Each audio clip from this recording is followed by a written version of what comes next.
Breaking নিউজের দিকে নজর রাখতে হচ্ছে। শাসনের দাঁতপুরে নাবালিকাকে ধর্ষণ, মুখ খুললে অ্যাসিড হামলার হুমকি, আর প্রতিবাদ করায় নাবালিকার ভাইকে মারধর। শাসনের দাঁতপুরে নাবালিকাকে ধর্ষণ, মুখ খুললে অ্যাসিড হামলার হুমকি। জিয়াউল রয়েছে, আরো বিস্তারিত জানাবে জিয়াউল। দেখো, শাসনের দাঁতপুর এলাকায় এক নাবালিকাকে ধর্ষণের অভিযোগ। অর্থাৎ নাবালিকা এবং নাবালিকার ভাই যখন নাবালক, তারা কিন্তু বাড়িতে ছিলেন, তার মা হাসপাতাল এবং বাবা কৃষিকাজে ছিলেন। সেই সুযোগেই কিন্তু নাবালিকাকে ধর্ষণ করে জোর করে এক প্রতিবেশী, এবং তার ভাই চিৎকার চেঁচামেচি প্রতিবাদ করলে তাকে আছাড় মারা হয় বলে অভিযোগ। পরে নাবালিকা ইতিমধ্যে কিন্তু হাসপাতালে ভর্তি রয়েছে। কিন্তু এরপরেই নাটক, অর্থাৎ এই ঘটনা নিয়ে শালীন সভা বসে গ্রামে। অর্থাৎ মোটা অঙ্কের টাকা দিয়ে মিটমাট করে নেওয়ার একটা হুমকি দেওয়া হয়। যদি এই টাকা বা শালীন সভা না মারা হয় তাকে হুমকি, এবং এই নাবালিকাকে অ্যাসিড মেরে খুনের হুমকি দেয়, এবং পরিবারকে সবাইকে কিন্তু ধারালো অস্ত্র দিয়ে কোপানো হবে এমনটা হুমকি দেওয়া হয়।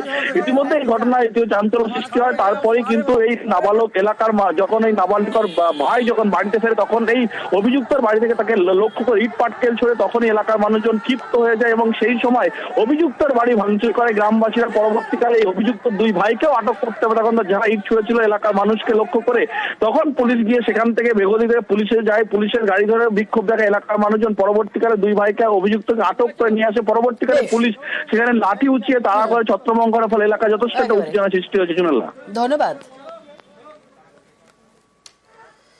বারাসাতের বিভিন্ন জায়গায় জঞ্জাল যন্ত্রণা, টাকি রোডের ধারে আবর্জনার স্তূপ, আর এই রাস্তার পাশেই সরকারি স্কুল। দুর্গন্ধে নাজেহাল সেই স্কুলের পড়ুয়া এবং শিক্ষকরা। আর এই নিয়ে তৃণমূল পরিচালিত বারাসাত পুরসভার দিকে আঙুল তুলেছেন স্থানীয়রাই। পাল্টা পুরসভা বলছে যে সবাইকে আরো সচেতন হতে হবে।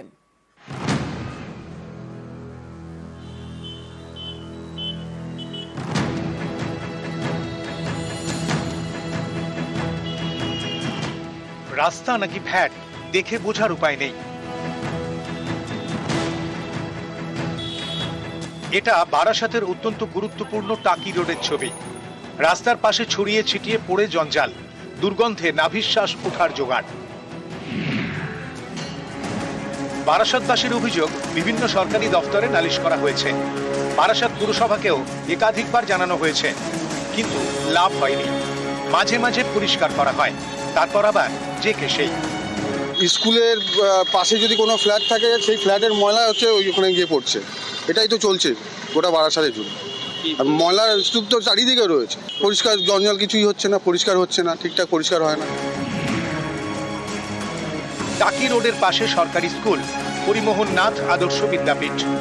এই স্কুলের পাশেও জঞ্জালের স্তূপ। এমন দুর্গন্ধ যে দরজা জানলা বন্ধ করে ক্লাস করতে হয়। প্রশাসনিক স্তরে পৌরসভা বা জেলা শাসক বা অন্যান্য আরও যে সম্পর্কিত বিভিন্ন দপ্তর রয়েছে, সেই সমস্ত দপ্তরেও আমরা জানিয়েছি। তারা এই ময়লা আবর্জনা সরানোর ক্ষেত্রেও তারা আশ্বাস দিয়েছেন, এবং তৎপরতার ভিত্তিতে বা আমাদের বলার ভিত্তিতে হয়তো তারা গাড়ি দিয়ে, বড় গাড়ি দিয়ে অনেক সময় সেটা তুলে নিয়ে যায়। কিন্তু ওটা হয়তো সাময়িক, দীর্ঘস্থায়ী সমস্যাটা মিটছে না। বাচ্চাদের কম বেশি অসুবিধা হচ্ছে। আশায় আছে এর স্থায়ী সমাধান হবে। এই রাস্তার ওপরে ময়লা ফেলা, কারোর কি নির্দেশ রয়েছে? আমি সেটা বলতে পারবো। আমি সকালে এসেছি কাজ করবো বাড়িতে। কতদিন ধরে কাজ করছো? এই 10 বছর ধরে। এই একটা পাশে বিদ্যালয়, রাস্তার ওপরে ময়লা, বলতে পারছি না দাদা। কোথায় ফেলতে হবে এই ব্যাপারটাই বুঝতে পারছেন, এবং আমরা প্রত্যেক দিন বাড়িতে বাড়িতে গাড়ি পাঠানো হচ্ছে। আমাদের একটা ডাম্পিং গ্রাউন্ড, পুরনো ডাম্পিং গ্রাউন্ড, যেটা পীরগাছায় ছিল, আন্দোলন করে সরিয়ে দেওয়ার পরে কিছুটা অসুবিধায় পড়েছিলাম। ওটা আস্তে আস্তে তৈরি হয়ে গেছে, এবং আশা করি আগামী 2-3 মাসের মধ্যে বারাসাত জঞ্জালমুক্ত, টোটালটাই এবং জঞ্জালমুক্ত হয়ে যাবে। উত্তর 24 পরগনার বারাসাত থেকে জিয়াউল আলম, নিউজ 18 বাংলা।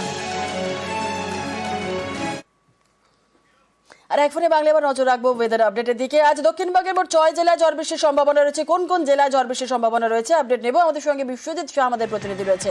বিশ্বজিৎ, কোন কোন জেলায় ঝড় বৃষ্টির সম্ভাবনা রয়েছে, কি বলছে আবহাওয়া অফিস? একদমই, দক্ষিণবঙ্গের ক্ষেত্রে আজও ঝড় বৃষ্টির সম্ভাবনা রয়েছে। তবে গত কয়েকদিন ধরে যেভাবে ঝড় বৃষ্টি হচ্ছে তার থেকে অনেকটাই কমে যাবে। আজ উত্তর ও দক্ষিণ 24 পরগনা, পূর্ব পশ্চিম মেদিনীপুর এবং নদিয়া মুর্শিদাবাদ এই 6 জেলায় 30 থেকে 50 কিলোমিটার গতিবেগে দমকা ঝোড়ো বাতাসের সঙ্গে বজ্রবিদ্যুৎ সহ হালকা মাঝারি বৃষ্টির সম্ভাবনা রয়েছে। তবে ঝড় না হলেও বৃষ্টির সম্ভাবনা থাকবে। কলকাতা সহ দক্ষিণবঙ্গের সব জেলাতেই হালকা মাঝারি বৃষ্টি বিক্ষিপ্তভাবে 2-1 পশলা হতে পারে এমন সম্ভাবনা থাকবে আজ এবং আগামীকাল। উত্তরবঙ্গের ক্ষেত্রে পরিস্থিতিটা একেবারে ভিন্ন। উত্তরবঙ্গে আজ দুর্যোগপূর্ণ আবহাওয়া হতে পারে। দার্জিলিং, কালিম্পং, আলিপুরদুয়ার, কোচবিহার, জলপাইগুড়ি এই যে ওপরের দিকের 5 জেলা, সেখানে ভারী বৃষ্টি হতে পারে। 70 থেকে 110 মিলিমিটার বৃষ্টিপাত বিক্ষিপ্তভাবে 2-1 জায়গায়, এবং তার সঙ্গে 40 থেকে 60 কিলোমিটার গতিবেগে দমকা ঝোড়ো বাতাস বইতে পারে। তবে মালদা ও উত্তর ও দক্ষিণ দিনাজপুর এই নিচের দিকের জেলাতেও 40 থেকে 50 কিলোমিটার গতিবেগে দমকা ঝোড়ো হাওয়ার সঙ্গে বজ্রবিদ্যুৎ সহ বৃষ্টির সম্ভাবনা থাকবে। জেনেলা, ধন্যবাদ। অবশেষে সংসারে দাবাং দিলীপ, গোধূলি লগ্নে শুভ পরিণয়। পাত্রী দলেরই নেত্রী রিঙ্কু মজুমদার। 21 আলাপ আর 25 মালা বদল। দমদার দিলীপের ব্যক্তিত্বেই বশ পাত্রী। মর্নিং ওয়াকে প্রথম দেখা, 4 বছর পর পাকা কথা। রিঙ্কুর আরাধনায় বিয়ের পিড়িতে চিরতরুণ ঘোষবাবু। রাজনীতির মঞ্চে দিলীপ ঘোষের সেলিব্রিটি স্ট্যাটাস। তবে দিলীপ রিঙ্কুর বিয়ের আসর খানিকটা সাদামাটাই। জমকালো অনুষ্ঠানের বদলে ঘনিষ্ঠদের বৃত্তেই ঘরোয়া অনুষ্ঠান। কনের বেশে দিলীপ ঘোষের নিউটাউনের বাড়িতে রিঙ্কু মজুমদার। আর তারপর শুভ দৃষ্টি, মালা বদল, সিঁদুর দান। Happy married life mister and Mrs Ghosh. বিয়ের পর নিউজ 18 বাংলা এক্সক্লুসিভ নবদম্পতি।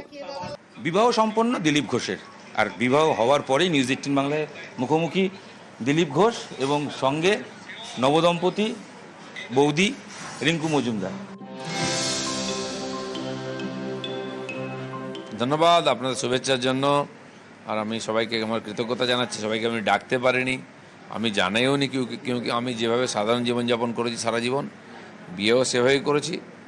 দায়িত্ব যেন ঠিক পালন করতে পারি, এই জন্য সবার শুভেচ্ছা চাইছি। মুখ্যমন্ত্রী সকালেই শুভেচ্ছা পাঠিয়েছেন, আপনিও রিপ্লাই পাঠিয়েছেন? আমি গ্রহণ করেছি। বহু মানুষ, আমার পার্টির নেতারা, সভাপতি বাড়িতে এসছেন, আমার বরিষ্ঠ যারা তারা আশীর্বাদ করতে এসছেন বাড়িতে।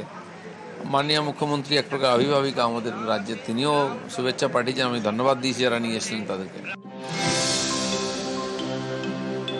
এটা একটা পরিক্রমা। আমাদের ধর্মে ষোড়শ সংস্কারের কথা বলা হয়, তার মধ্যে এটা একটা। সবাই সব করবে এরকম নয়। আমার কাছে প্রয়োজন ছিল না, সময় ছিল না। আর এটা একটা দায়িত্ব পরিবারের প্রতি, সমাজের প্রতি। আর বিয়ের উদ্দেশ্য হচ্ছে সুসন্তান দান করা সমাজকে। উনি আমার কাছে এসে বলেছিলেন, আমাকে অ্যাপ্রোচ করেছিলেন। আমি না বলেছিলাম, কারণ আমি ভাবিনি কোনোদিন। কিন্তু আমার মা মাঝখানে সেতুবন্ধ ছিলেন, তার জন্য শেষ পর্যন্ত আমি হ্যাঁ করেছি। শেষ পর্যন্ত একটা শুভ পরিণয় হয়েছে। বিবাহ সম্পন্ন, সিঁদুরদান এবং হিন্দু মতে যেভাবে হয় বিয়ে হয়েছে, এবার আপনার প্রথম প্রতিক্রিয়া? আমাদের সব কিছু মাও এগ্রি করলেন, সম্ভব হলো। অনেক প্রতিবন্ধকতাও আসছিল তার মাঝে মাঝে, বুঝতে পারছিলাম না। আমি প্রায় 3 বার আমি কনফিউজড হয়ে যাচ্ছিলাম আদৌ হবে কি, তবে ফাইনালি হলো। আপনি কিভাবে নিজেকে এবার ভোটের ময়দানে নিজেকে তৈরি করছেন, কারণ পার্টনারও বিজেপি নেত্রী? না দেখুন, আমার মা আসার পর থেকে আমাকে খানিকটা বাড়িতে সময় দিতে হয়, নাহলে বাইরেই থাকতাম। তো সেই সমস্যাটা সমাধান করার জন্য রিঙ্কু এসছে। সে বাড়ির দায়িত্ব পালন করবে, তারপর ওরও রাজনীতিতে রুচি আছে, তার যতটা পারবে করবে। সে ব্যবসাও করতো। আর আমি যেভাবে আমার পুরো সময়, আমি তো পার্টির ফুল টাইমার, তো সবসময়ই 24 ঘন্টা পার্টির কাজ করি। তবে পার্টির যে কাজ দেবে, যে নির্দেশ দেবে, সেটা আমি পুরোপুরি করব।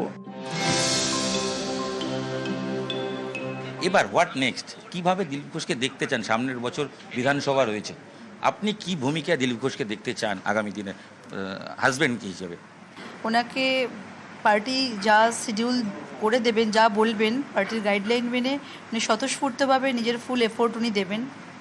উনি সারা বছর উনি রাস্তায় থাকেন, পার্টির কাজে, সংগঠনের কাজে, রাজনৈতিক কাজে, সেটাই করবেন উনি। আরও বেশি করে করবেন, আরও প্রোঅ্যাক্টিভ হয়ে যাবেন। বিয়ের পর কোথাও একটু মানুষ ঘুরতে যায়, কিছু প্ল্যান হলো নাকি একটু রাজনীতির চাপ সামলে? না, দেশের বাড়ি নাই, আমি জন্মদিনও সেভাবে পালন করি না। মানে হানিমুনে যাচ্ছেন কিনা আমি সরাসরি জিজ্ঞেস করি। সে দেখা যাক, যেতে তো হবে একবার। নিজের পরস্পরকে বোঝার জন্য একান্তে বসে বাইরে যেতে হয়। ওর ইচ্ছা আছে, আমিও ভাবছি। সিমলার গোয়া কথা হয়েছিল। ক্যামেরায় সঞ্জয় মণ্ডলের সাথে ইরণ রায় বর্মন, নিউজ 18 বাংলা।